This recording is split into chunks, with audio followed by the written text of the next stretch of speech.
देखिए, भारत में नवजागरण पाठ 7 कक्षा 8 नवजागरण को पुनर्जागरण भी कहा जाता है। इसकी जरूरत क्या पड़ गई? अर्थात सोए हुए थे। कोई कब जागता है? जब सोया रहता है। बात समझे नहीं? सोया हुआ का मतलब यहाँ तात्पर्य है कि कुछ भारतीय समाज तथा संस्कृति और रीति रिवाजों में कुछ ऐसी कुरीतियां व्याप्त हो गई थी जिसको दूर करना जरूरी था। धार्मिक और सामाजिक सुधार। धार्मिक और सामाजिक सुधार अर्थात सुधार की जरूरत क्यों पड़ी? क्योंकि धर्म में कुछ गड़बड़ रहा होगा और समाज में कुछ गड़बड़ रहा होगा। उसमें एक व्यक्ति थे, उनका नाम था राजा राम मोहन राय। ठीक है, RRR राजा राम मोहन राय। क्या नाम है? चलो ठीक है, राजा राम मोहन राय। इन्होंने क्या किया? सबसे पहले इनको पुनर्जागरण काल का जनक कहा जाता है। हाँ, राजा राम मोहन राय, इनको पुनर्जागरण काल का जनक कहा जाता है क्योंकि इन्होंने ही पुनर्जागरण काल की शुरुआत किया था। बात ध्यान समझो। पुनर्जागरण मतलब ये होता है जो समाज में जो कुरीतियां थी, ऐसा सामाजिक कुरीतियां थी, उसमें अगर महिला कोई शिक्षा ले रहे तो उसको पाप माना जाता था। महिला अगर पढ़नी चाहिए तो उसको पाप मानते थे। मैंने आपको बताया था सती प्रथा के विषय में, मैंने आपको बताया था बाल विवाह के विषय में, याद है? विधवा विवाह का न होना। एक बार कोई विधवा हो गई तो जिंदगी भर विधवा रहेगी, समझे कि नहीं? उसका पुनर्विवाह नहीं हो सकता। इन सब कुरीतियों को रोकने के लिए राजा राम मोहन राय ने सबसे पहले काम करना शुरू किया, इसलिए इनको पुनर्जागरण काल का जनक माना जाता है। बात समझे कि नहीं? जैसे किसी हस्बैंड की वाइफ मर गई तो उसको नहीं जलाया जाएगा, पति नहीं जलाया जाएगा, लेकिन अगर पति मर गया तो पत्नी को उसके साथ जिंदा जलना पड़ेगा। एक व्यक्ति थे, उनका नाम था तर्कालंकार।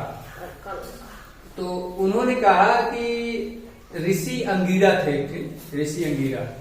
उन्होंने कहा कि अगर कोई पत्नी अपने पति के साथ सती होती है, पति के साथ अगर मरती है, मतलब पति मर गए तो उसके साथ अगर जिंदा जलती है तो सीधा स्वर्ग को जाती है।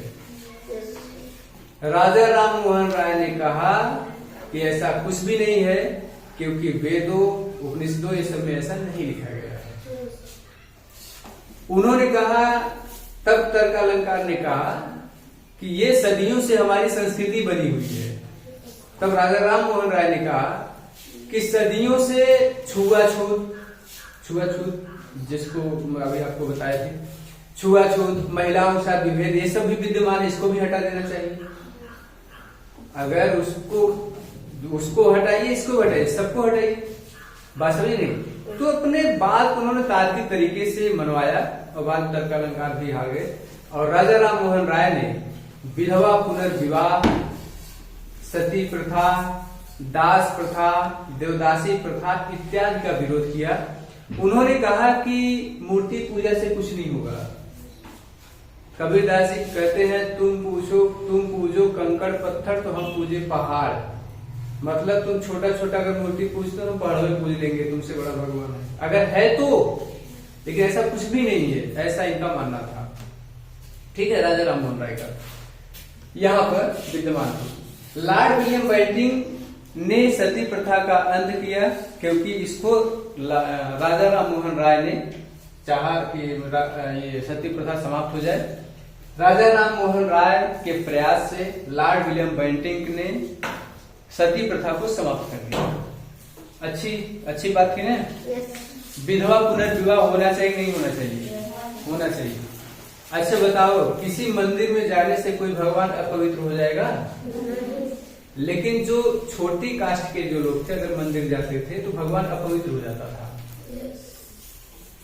उसको मंत्र पढ़ने में उसकी जिह्वा काट ली जाती थी। अगर कोई मंत्र सुन लेता था तो उसके कान में जलता हुआ तेल डाल दिया जाता था, शीशा पिघला के डाल दिया जाता था। मंत्र सुन लिया है, अगर कोई पंडित जी मंत्र पढ़ रहा है, अगर वो सुन लेगा तो उसके कानों में खौलता हुआ तेल डाल दिया जाएगा या शीशा पिघला के डाल दिया जाएगा। अगर किसी उच्च जाति की तरफ बुरी निगाह से देख लिया तो उसके आंखों में जलती हुई सलाखें डाल दिए जाते थे। ऐसी कुरीतियां थी, जिसको सोचो कितना भयावह स्थिति है, कितना खराब स्थिति है। उन सब चीजों से जिन जिन लोगों ने लड़ा उनका नाम प्रमुख है। पहला इसमें नाम राजा राम मोहन राय का है। राजा राम मोहन राय के पीछे भी एक कहानी है। उनकी भाभी थी, तो भाई साहब की मृत्यु हो गई, तो भाभी को लोग जलाने लेके जा रहे थे उनके भाई के साथ, तो उन्होंने पूरा विरोध किया और भाभी को अपने अंततः जलने नहीं दिया। इसलिए लोगों ने उनका बहिष्कार किया, गांव से भगा दिया। वो गांव से भाग गए विदेश, और विदेश में जाकर के खूब पढ़ाई किए, और पढ़ाई करने के बाद आए, आज भारत में अजर और अमर है। जो कोई भी पढ़ेगा राजा राम मोहन राय को जरूर पढ़ता है। बात समझी नहीं? गांव भगा दिया गया था। एक महिला थी पंडिता रमाबाई। पंडिता रमाबाई का जन्म एक ब्राह्मण के घर में हुआ था, और अनंत कुछ ब्राह्मण ऐसा कुछ सुना, अनंत शास्त्री उनके पिताजी का नाम था। वो संस्कृत पढ़ाते थे। उन्होंने क्या किया, अपनी बेटी को भी पढ़ाना शुरू कर दिया। तो जब बेटी को पढ़ाना शुरू कर दिया, गांव में विरोध होना शुरू हो गया। अरे महिला को शिक्षा दे रहे हैं, महिला को पढ़ाना पाप है, लड़कियों को पढ़ा रहे हैं तो बहुत बड़ा पाप है, अनर्थ हो जाएगा। गांव से भगा दिया, वहां से भाग गए। 13-14 वर्ष की आयु में जब ये थी पंडिता रमाबाई, उनके पिताजी की मृत्यु हो गई, माता पिता दोनों मर गए। उनका भाई और वो भटकते रहे, कोई गांव में रुकने ही नहीं दिया कि ये पढ़ा लिखा है, पाप किया है। समझे? इतना खराब स्थिति थी। पढ़ना लिखना पाप था, मतलब लड़कियों को मत पढ़ाओ। फिर वो भटकती भटकती बेचारी पहुंच गई बंगाल, कलकत्ता। तो कलकत्ता जब पहुंची तो वहां पर थोड़ा स्थिति सही था, क्योंकि राजा राम मोहन राय वहीं पैदा हुए थे। तो उन्होंने, इनकी शिक्षा दीक्षा वहां पर उस समय चल रही थी, लोगों ने उनका सम्मान किया, वास्तविक नहीं। और फिर वहां पर उन्होंने अपनी शिक्षा का विस्तार करना शुरू किया, और लड़कियों को संस्कृत पढ़ाना शुरू किया। अक्सर करके अपना भाषा संस्कृत में ही देती थी। लड़कियों के लिए कई स्कूल खोले, और लड़कियों के लिए बहुत काम किए। वो कहती थी कि मेरा शिक्षा लेना पुरुषों के लिए पाप हो सकता है, लेकिन तुम्हारे लिए पाप नहीं है। सोचो कितना खराब प्रथा था, उसमें सुधार होना चाहिए था ना। तो एक व्यक्ति था, उनका नाम था ईश्वरचंद्र विद्यासागर। 1820 में पैदा हुए, 1891 में मर गए थे। पहले एक प्रथा थी बहुपत्नी विवाह, बहुपत्नी विवाह तथा बाल विवाह। बहुपत्नी विवाह में होता है कि एक पुरुष की कई पत्नियां हो सकती थी। बाल विवाह में होता है छोटा सा रहे तब वे शादी हो जाए। अरे सूप जानते, सूप में शादी हुई है, इतना छोटे बच्चे, इतना बड़ा बड़ा लड़की शादी हुई है, समझे? उसको पता भी नहीं रहता था कि मतलब विवाह होता क्या है, उसकी शादी करते थे। तो अच्छी प्रथा थी, खराब प्रथा थी। एक पति के कई पत्नी अच्छी प्रथा है, गलत प्रथा है। उन सब चीजों की ईश्वरचंद्र विद्यासागर ने पूरा विरोध किया। और इन्होंने क्या किया, विधवा, अगर कोई स्त्री का कोई पति मर गया है तो उसको पहले शादी नहीं होने देते थे लोग। तो इन्होंने प्रयास किया कि उनकी शादी होनी चाहिए। अरे छोटी सी बच्ची मालूम, उसका पति मर गया तो उसका क्या दोष है उसमें, उसको आजीवन विधवा रहना पड़ता था। तो इन्होंने क्या किया, ईश्वरचंद्र विद्यासागर ने कहा कि इसकी क्या दोष है, इसका शादी होना चाहिए। इसकी शादी करवाया गया, बहुत सारे जो विधवाएं थे उनकी शादी करवाई गई, और विधवा पुनर्विवाह अधिनियम 1856 में लाया गया। ठीक है, विधवा पुनर्विवाह अधिनियम 1856 में लाया गया, जिससे अब विधवाओं का भी विवाह हो सकता था। अब भी होता है, विधवाओं का विवाह होता है। ठीक है। एक व्यक्ति थे दयानंद सरस्वती। दयानंद सरस्वती ने कहा कि ये सब एकदम भगवान को पूजने से मना कर दिए। राजा राम मोहन राय का ये सब खराब है, कोई कुछ भी नहीं है इसमें, समझे?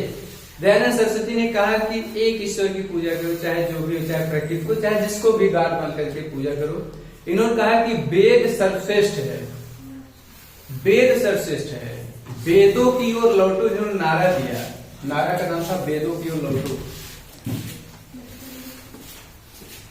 देखिए,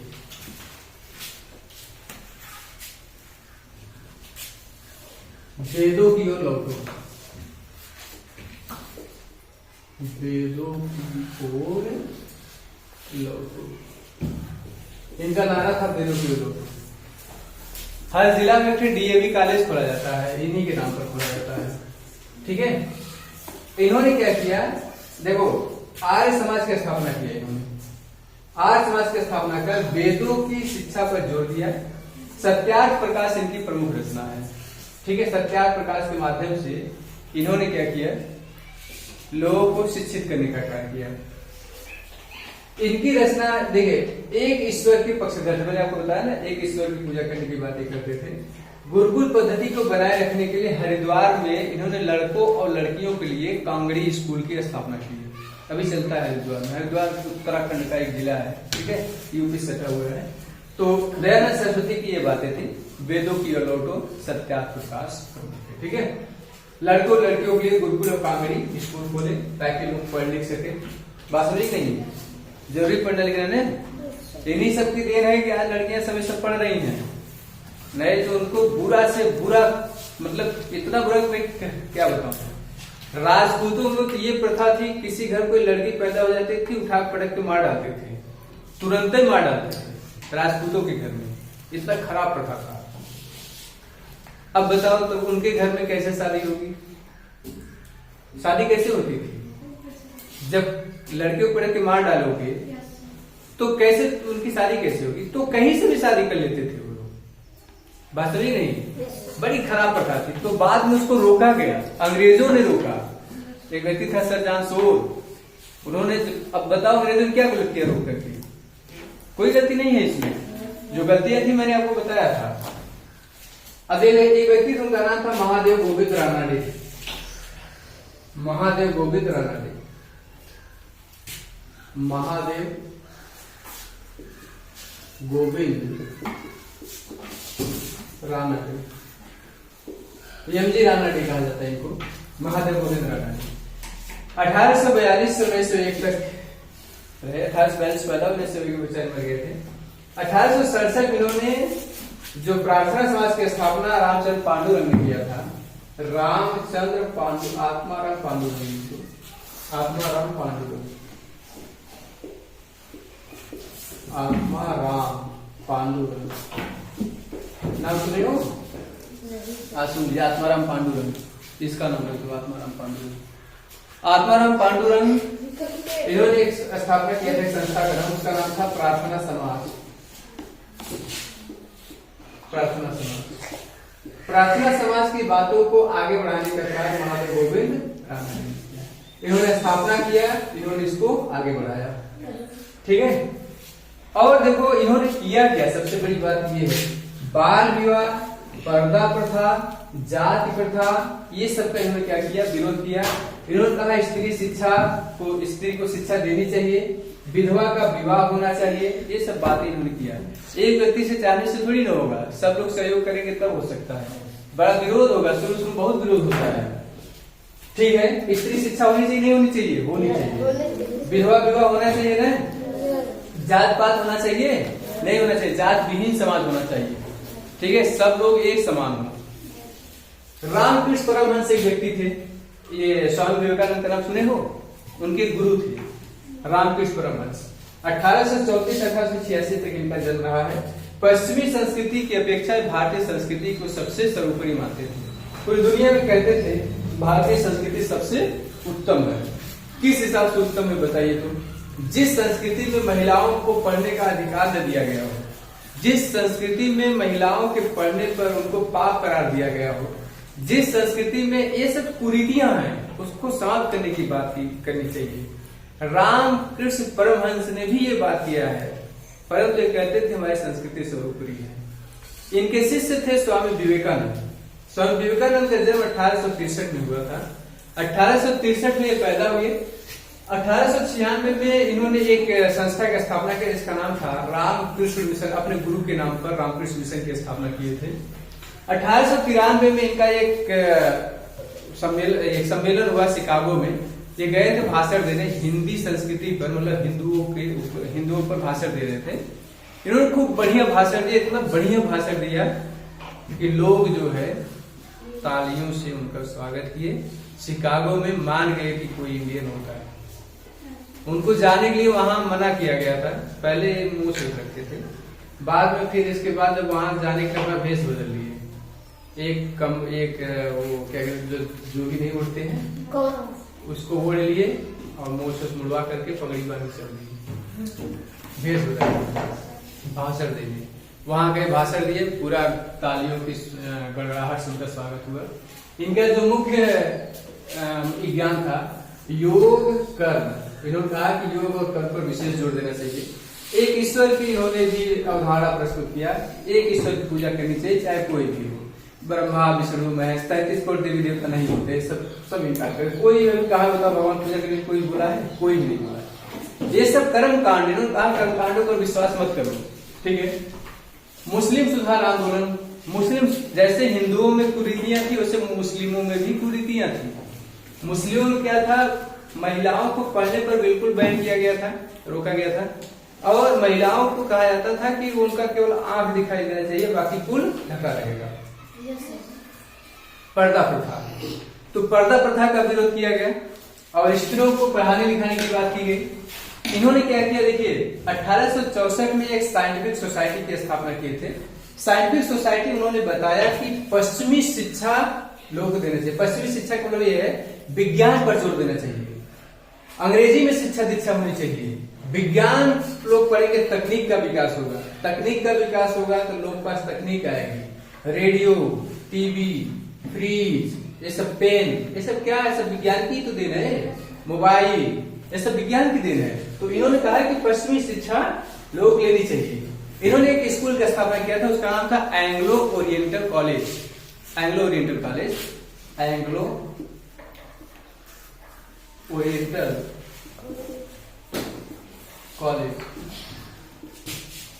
इन्होंने इसकी स्थापना की और बताया कि चाहे मुस्लिम हो, चाहे हिंदू हो, चाहे सिख हो, चाहे ईसाई हो, सबको शिक्षा लेना। यही आज इसका नाम है अलीगढ़ यूनिवर्सिटी, इसका नाम है अलीगढ़ यूनिवर्सिटी। अलीगढ़ से छोड़ा गया था इसलिए आज इसको यूनिवर्सिटी विश्वविद्यालय बना दिया गया है, अलीगढ़ विश्वविद्यालय।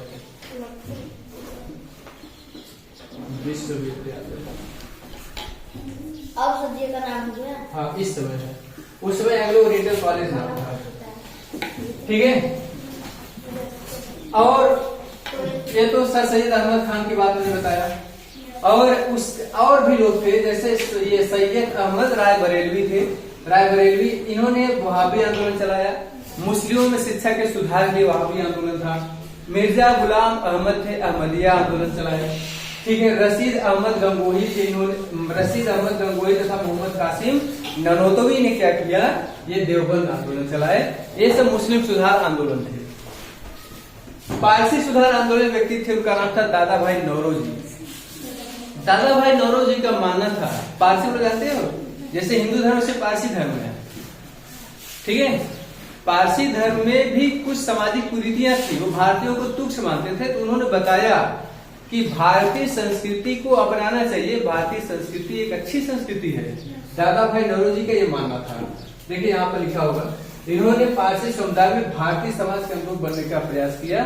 अगर आप भारतीय समाज के अनुरूप नहीं रहेंगे तो आप इंडिया में विकास नहीं कर पाएंगे। अब दलित जातियों के लिए सुधार आंदोलन, इसमें सबसे पहला नाम ज्योतिराव फुले, बहुत से हैं परंतु मुख्य नाम हम लेंगे। ज्योतिराव फुले, ज्योतिबा फुले का जन्म 1827 होता है, 1890 में डेथ हो जाती है।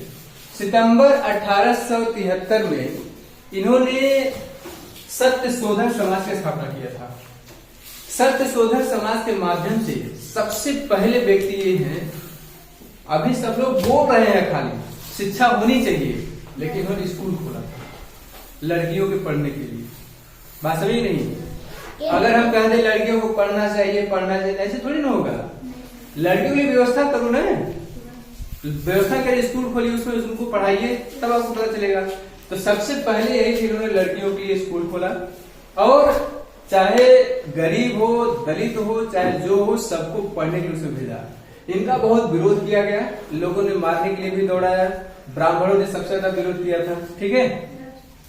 और देखो, इन्होंने विधवा विवाह करवाना, ये तो सावित्रीबाई फुले हैं। इनका देखो दलित और महिलाओं की शिक्षा के लिए स्कूल खोले, मैंने आपको कह दिया।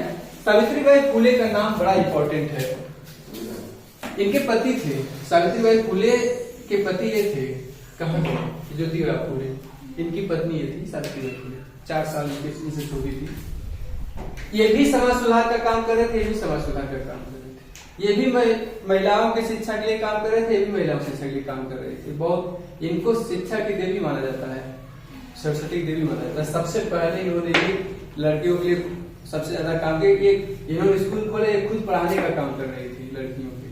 जब ये जाती थी पढ़ाने में, तो जो ब्राह्मण घर के उच्च कुल के जो औरतें होती थी, इनके ऊपर कीचड़ फेंकती थी, गोबर ऐसे फेंक देती थी।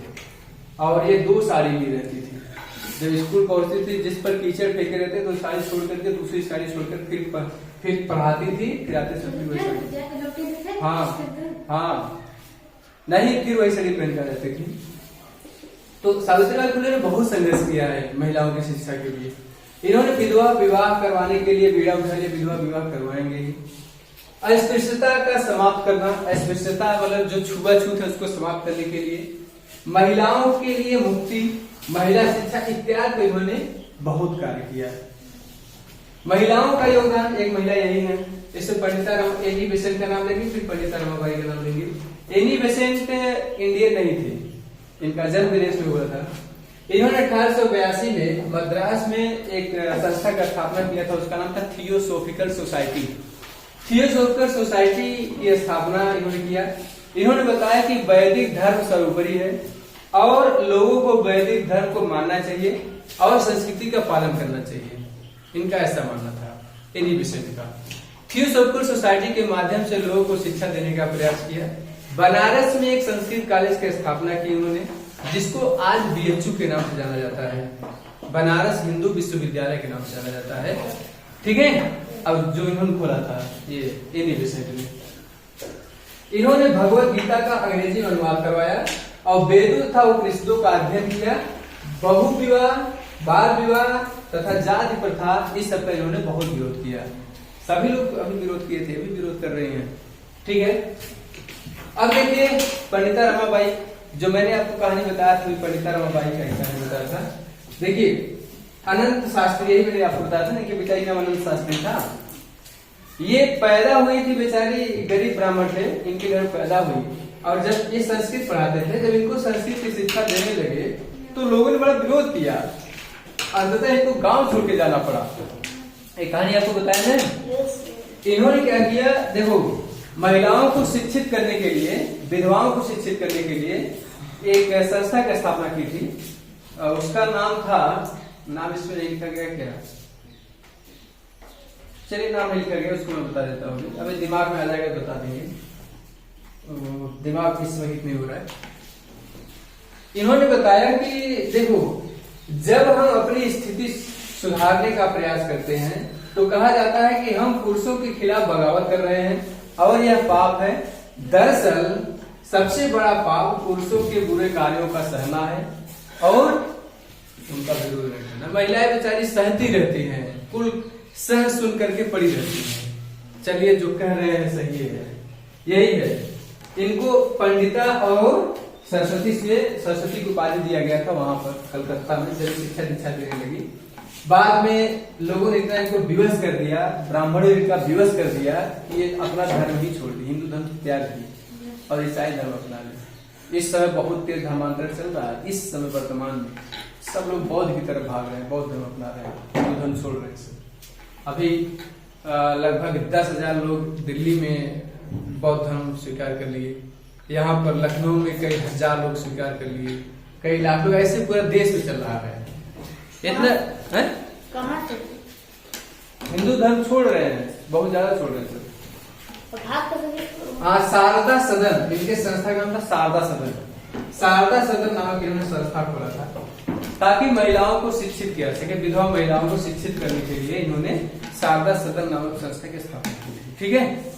किसी को कोई क्वेश्चन हो तो पूछे, नहीं तो फिर आगे बढ़ेंगे। ठीक है।